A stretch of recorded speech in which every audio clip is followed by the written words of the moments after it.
BSP के साथ चला गया था बोल रहा हूं क्योंकि वो अब उनके साथ नहीं है, वो अभी हमारे साथ है। तीसरा है माइनॉरिटी। वो माइनॉरिटी जो है कल तक समाजवादी पार्टी के साथ में था, आज वो समाजवादी पार्टी के साथ नहीं है, दावे के साथ कहता हूं।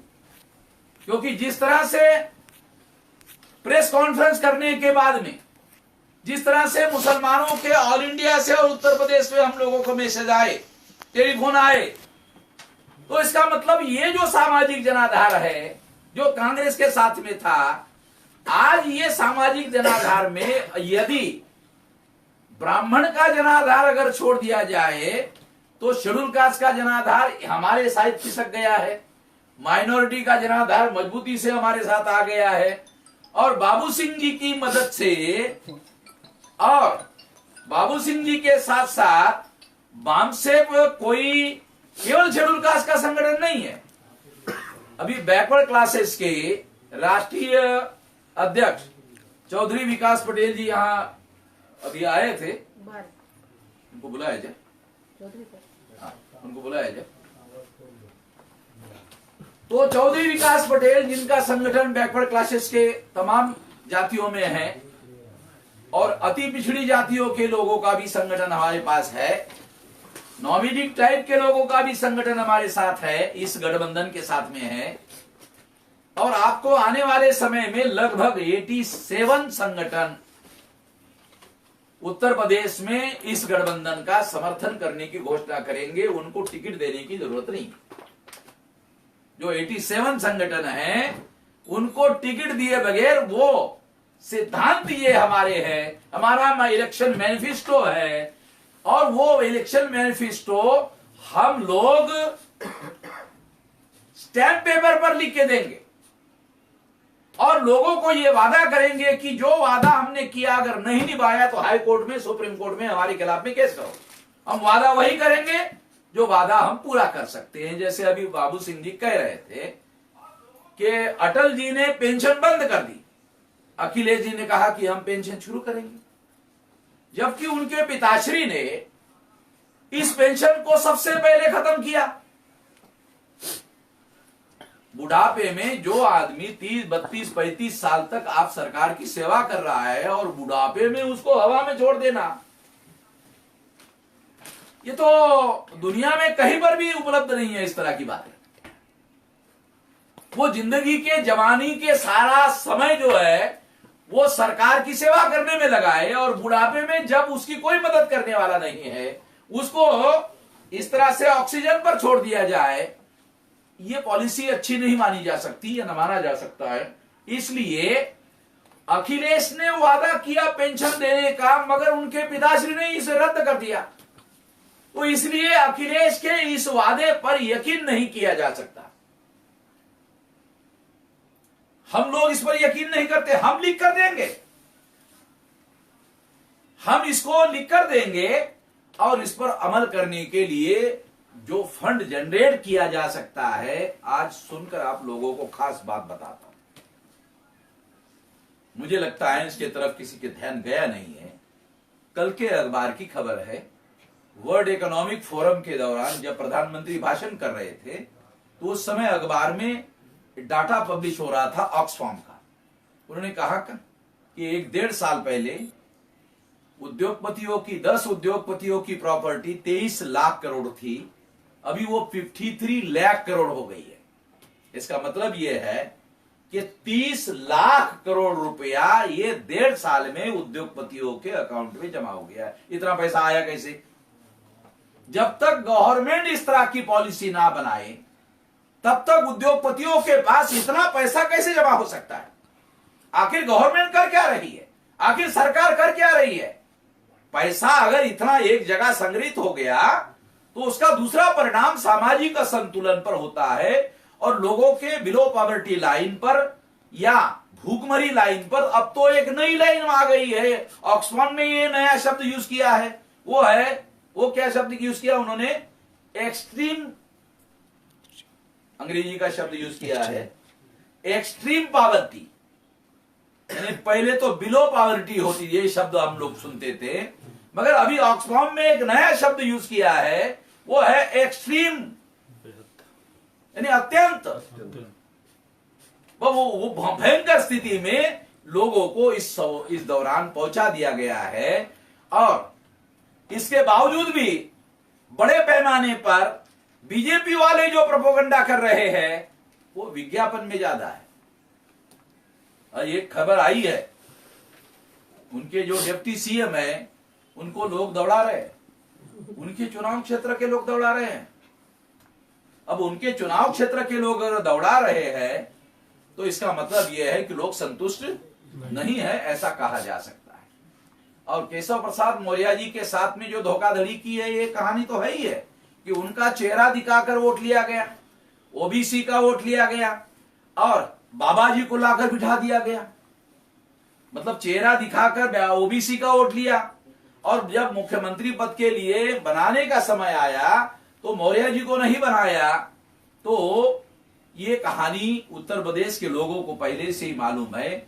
मैं दो बातें कंक्लूडिंग में आखिर में ये कहना चाहता हूं कि हम लोग उत्तर प्रदेश को, एक तो पहली बात मैं ये कहना चाहता हूं कि अभी लड़ाई समाजवादी गठबंधन वर्सेस बीजेपी गठबंधन के बीच में ना होकर अब भागीदारी परिवर्तन मोर्चा वर्सेस बीजेपी गठबंधन के बीच में हमारी लड़ाई है।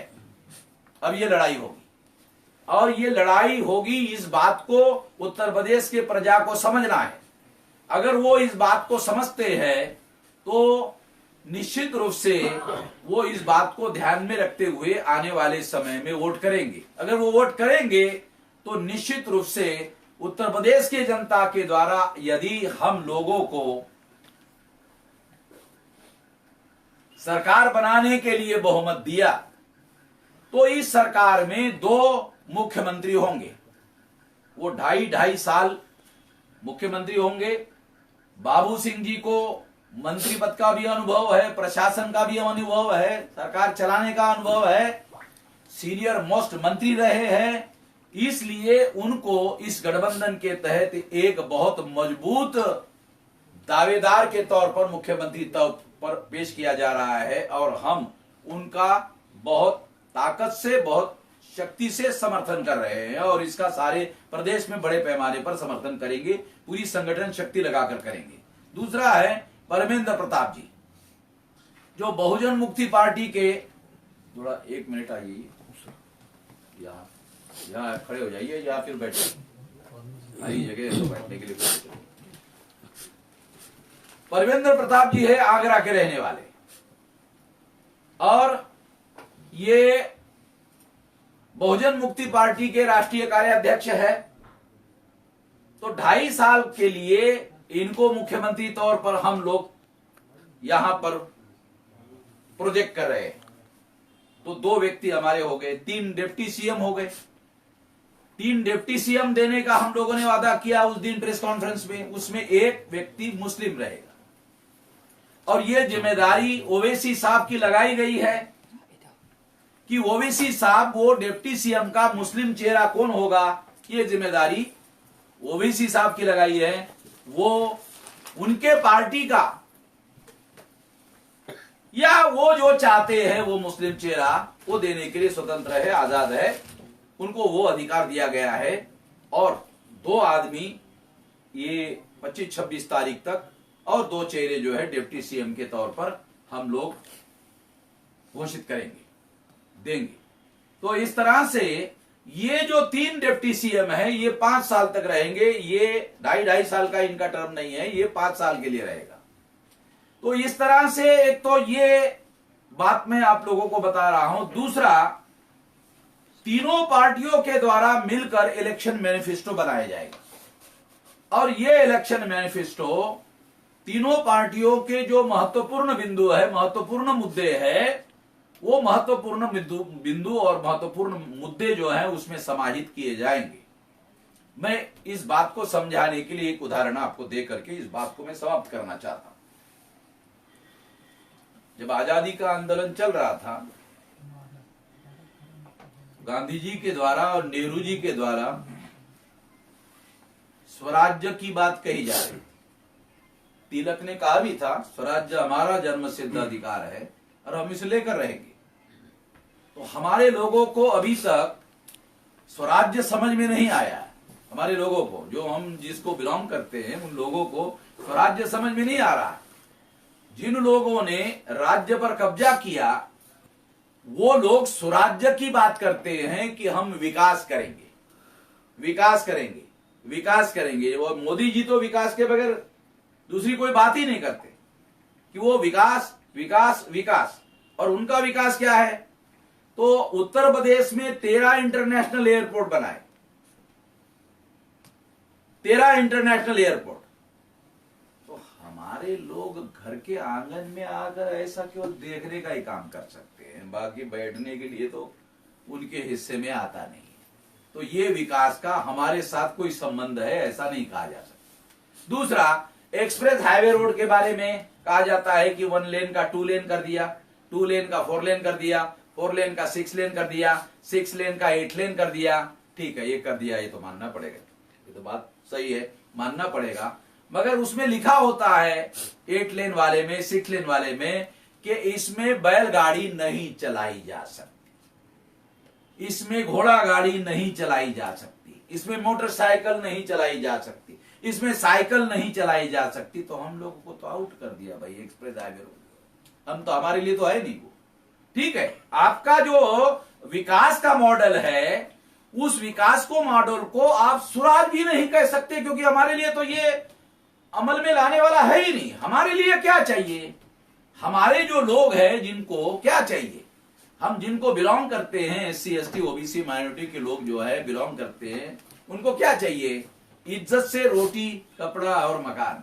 इज्जत से चाहिए रोटी कपड़ा और मकान, शिक्षा, स्वास्थ्य और रोजगार। रोजगार नहीं तो स्वयं रोजगार, स्वयं रोजगार नहीं तो रोजगार भत्ता। मैं जब यूरोप में गया, लंदन गया, न्यूयॉर्क गया, पेरिस गया, यूरोप गया, तो वहां पर एक व्यवस्था है कि अगर कोई आदमी बेरोजगार है तो जिलाधिकारी कार्यालय में जाता है और वहां जाके लिख के देता है कि मैं बेरोजगार। तो उसको पूछते हैं भाई तुम्हारा अकाउंट नंबर है क्या? है। तो वो घर में पहुंचने के पहले उसके अकाउंट में पैसा चला जाता है। उसको वादा किया जाता है 6 महीने तक आपको बेरोजगार भत्ता दिया जाएगा। 6 महीने में रोजगार ढूंढना तुम्हारी भी जिम्मेदारी और 6 महीने में तुमको रोजगार देना सरकार की भी जिम्मेदारी। 6 महीने के बाद उसको रोजगार मिल जाता है और इस तरह से फिर उसको बेरोजगार भत्ता देने की जरूरत नहीं है। मैं ये कहता हूं, रोटी कपड़ा और मकान जिस देश में एक्सट्रीम पॉवर्टी, बिलो पॉवर्टी, सरकार खुद ये कहती है कि गांव में 90% लोग बिलो पॉवर्टी लाइन में जीवन यापन कर रहे हैं और 75% शहरों में जीवन यापन कर रहे हैं। अगर ये बात सही है, अगर ये रियलिटी है, तो वर्ल्ड ऑक्सफोर्ड का रिपोर्ट भी है। अभी तो एक नई पॉवर्टी आई है, वो है एक्सट्रीम पॉवर्टी। ये सारे बातों को ध्यान में अगर रखा जाए तो मैं ये कह सकता हूं कि इन लोगों ने आजादी के 75 साल में रोटी कपड़ा और मकान, शिक्षा, स्वास्थ्य और रोजगार। हम लोग ये नहीं कह रहे कि अंबेडकर की तरह हम लोगों को कोलंबिया में पढ़ने के लिए भेजो, न्यूयॉर्क में पढ़ने के लिए भेजो, लंदन स्कूल ऑफ इकोनॉमिक्स में पढ़ने के लिए भेजो। हम ये नहीं कह रहे। हम कह रहे हैं हमारे गांव में एक बच्चों के लिए स्कूल होना चाहिए। मगर सरकार का आंकड़ा है 6.5 लाख गांवों में से 2 लाख गांवों में स्कूल ही नहीं। 75 साल हो गए आजादी को। वहां के बच्चे 3 किलोमीटर, 5 किलोमीटर, 7 किलोमीटर अंतर चलकर दूसरे गांव में पढ़ने के लिए जाते हैं। अब अगर 75 साल में ये लोग स्कूल की व्यवस्था नहीं कर पाए, स्वास्थ्य में देहात का रहने वाला हूं, प्राइमरी हेल्थ सेंटर, गांव में हॉस्पिटल तो दूर की बात है, प्राइमरी हेल्थ सेंटर की व्यवस्था नहीं है, और अगर है तो वहां डॉक्टर नहीं रहता है, डॉक्टर तो दूर, सारा कंपाउंडर नहीं बैठता है। मैं देहात का खुद रहने वाला हूं तो मैं खुद ही अनुभव से ये कह रहा हूं। और रोजगार के बारे में सरकार प्रोपोगंडा कर रही है, मगर रोजगार का आंकड़ा सेंट्रल लेवल पर भी और राज्य लेवल पर भी बहुत ज्यादा बुरी हालत है। और किस तरीके से कोविड काल में जब लॉकडाउन लगाया गया था तो हजारों किलोमीटर लोगों को पैदल चलते हुए चलाया गया, ये सारा रिकॉर्ड भारत के इतिहास में नोंद हो गया है और टीवी पर उसको आंखों से देखने को लोगों को मिला हुआ है। तो ये सारी परिस्थिति को अगर ध्यान रखा जाए तो मैं आप लोगों को यही कहना चाहता हूं कि इन लोगों के द्वारा जिन्होंने इस देश में स्वराज्य लाया वो लोग स्वराज्य की बात कर रहे हैं, मगर मैं ऐसा मानता हूं कि जब तक हम लोग स्वराज्य हासिल नहीं कर सकते, करते नहीं है। स्वराज्य का मतलब है हमें अपना राज्य चाहिए। तुम जो विकास की बातें कर रहे हो वो तुम्हारे विकास की बातें हैं, वो तो हमारे विकास की बातें भी नहीं है। और हमारे विकास की बातें नहीं है इसका क्या मतलब है कि आप लोगों के नियंत्रण में जब राज्य सत्ता है तो फैसले आप लोग ले रहे हो और उन फैसलों में हमारे लोगों के विकास का कोई एजेंडा नहीं है। इसलिए आपके स्वराज्य में सुराज्य शामिल नहीं है, इसलिए आप विकास का प्रोपोगंडा कर रहे हैं। आप केवल प्रोपोगंडिस्ट लोग हैं, आप केवल प्रचारवादी लोग हैं, आप केवल मीडिया का सहारा लेके प्रचार कर रहे हैं। आम आदमी को कंपेयर करने के लिए कोई डाटा उपलब्ध नहीं है, इसलिए ये बातें आम लोगों के सामने बताया जाना बहुत जरूरी है। इसलिए हम लोग, अगर उत्तर प्रदेश की जनता हम लोगों को वोट देती है, सरकार बनाने के लिए अवसर देती है, तो हमारी प्राथमिकता में वो लोग जो गांवों में 90% लोग बिलो पॉवर्टी लाइन के अंदर है और शहरों में जो 75% है, ऐसा सरकार खुद कहती है, तो हमारे विकास के एजेंडे में उन लोगों को प्राथमिकता में लाया जाएगा और उसके लिए विकास की योजनाएं बनाई जाएगी। ये वादा किया जा सकता है। उस तरह की योजनाएं अलग तरीके से बनाई जाएगी, ये मैं कह सकता हूं। इतना ही मैं कहना चाहता हूं। कहने के लिए बहुत कुछ है, मगर अभी हम लोग केवल इतना ही कहना चाहते हैं। आप लोगों ने मेरी बात ध्यान से सुनी, तो आने वाले समय में हमारे कैंडिडेट आपके चुनाव क्षेत्र में आएंगे, प्रचार करेंगे, तो उनको आप लोग जरूर वोट देना। भागीदारी परिवर्तन मोर्चा ये नाम जरूर ध्यान रखना और उसके जो भी कैंडिडेट है उसको वोट जरूर देना। इतनी मैं अपील करना चाहता हूं, इतना ही इस मौके पर कहना चाहता हूं। आपने मेरी बात ध्यान से सुनी, इसके लिए आभार, धन्यवाद।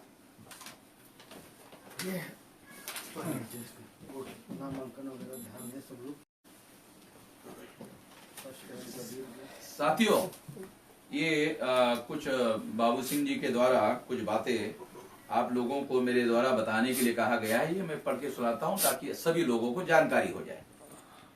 कार्यालय मुख्य निर्वाचन अधिकारी उत्तर प्रदेश, चतुर्थ तल, विकास भवन, जनपद मार्केट, लखनऊ। प्रेस विज्ञप्ति। भारत निर्वाचन आयोग द्वारा उत्तर प्रदेश के 7 चरणों में संपन्न होने वाले 403 विधानसभा निर्वाचन क्षेत्रों के सामान्य निर्वाचन 2022 के लिए निम्नानुसार कार्यक्रम नियत किया गया है। चरण, पहला चरण है 14/1/22 को, यानी 14 तारीख को शुक्रवार के दिन वोट डाला जाएगा। ये नामांकन, अच्छा नामांकन 14/1 से नामांकन है। नाम निर्देशन हेतु अंतिम दिनांक जो है 21 तारीख है और वो बीत गया। नाम निर्देशनों की जांच हेतु दिनांक 24 तारीख है जो आज है। नाम वापसी हेतु अंतिम दिनांक 27 तारीख है। मतदान का दिनांक 10 फरवरी है। मतगणना का दिनांक 10 मार्च को है और यह दिनांक जिसके पूर्व निर्वाचन पूर्ण कर लिया जाएगा 12/3/2022 को ये पूरा निर्वाचन कंप्लीट हो जाएगा। तो ये इस तरह से पहला चरण है। दूसरा चरण है 21/1/22 को शुक्रवार, ये फॉर्म भरने की तारीख है।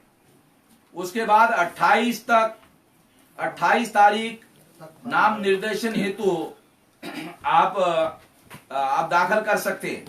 नाम निर्देशन की जांच हेतु 29 तारीख है, 29 जनवरी का।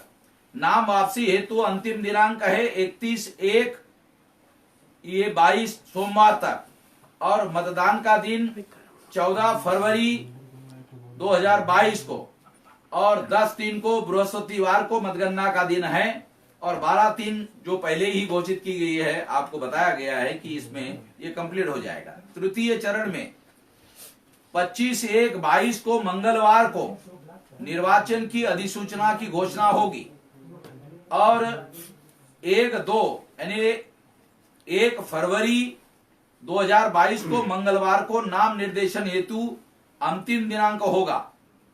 नाम निर्देशन की जांच हेतु 2/2/22 को बुधवार तक होगा। नाम वापसी हेतु अंतिम दिनांक 4/2/22 तक होगा।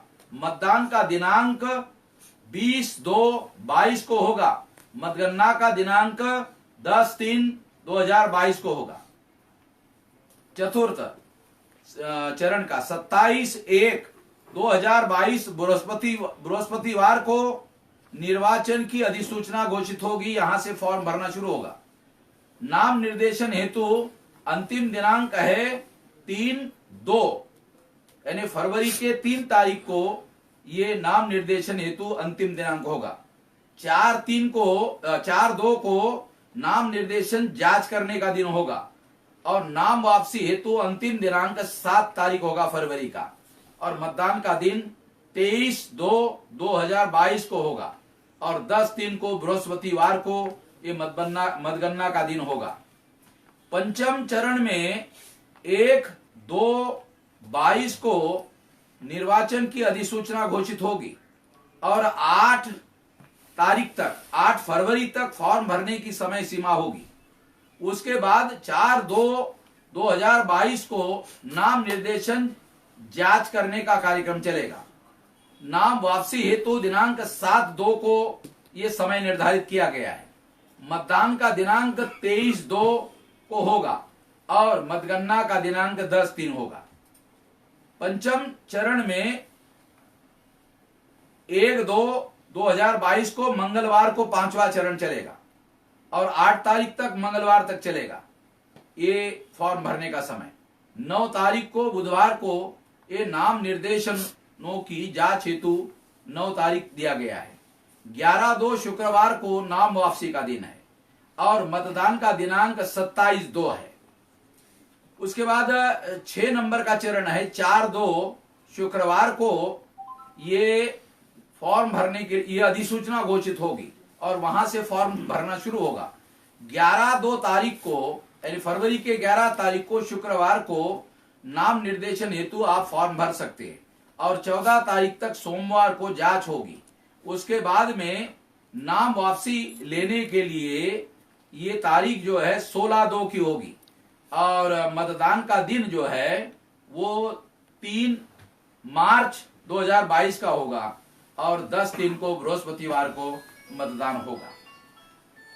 सप्तम मतगणना का दिन 10/3 का होगा। सप्तम चरण 10/2/22 को बृहस्पतिवार को अधिसूचना जाहिर होगी और वहां से फॉर्म भरना शुरू होगा। नाम निर्देशन हेतु अंतिम दिनांक होगा 17/2 को। नाम निर्देशन की जांच हेतु 18/2 को। उसके बाद में नाम वापसी हेतु अंतिम दिन 21/2 को और मतदान का दिनांक 7/3 को होगा और 10/3 को मतगणना का दिनांक होगा। 12/3 को ये सारी प्रक्रिया पूरी की जाएगी। ये जानकारी हेतु हमारे सभी उत्तर प्रदेश में रहने वाले जो लोग हैं उन लोगों के लिए जानकारी हेतु ये सारा का सारा घोषित किया गया है ताकि वो किसी किस्म के भ्रम में ना रहे। हमारे लोग थोड़ा सुस्त रहते हैं, वो सुस्त ना रहे, चुस्त होकर के उसके लिए आवश्यक सारा डॉक्यूमेंट इकट्ठा करे और पूरी तैयारी करे।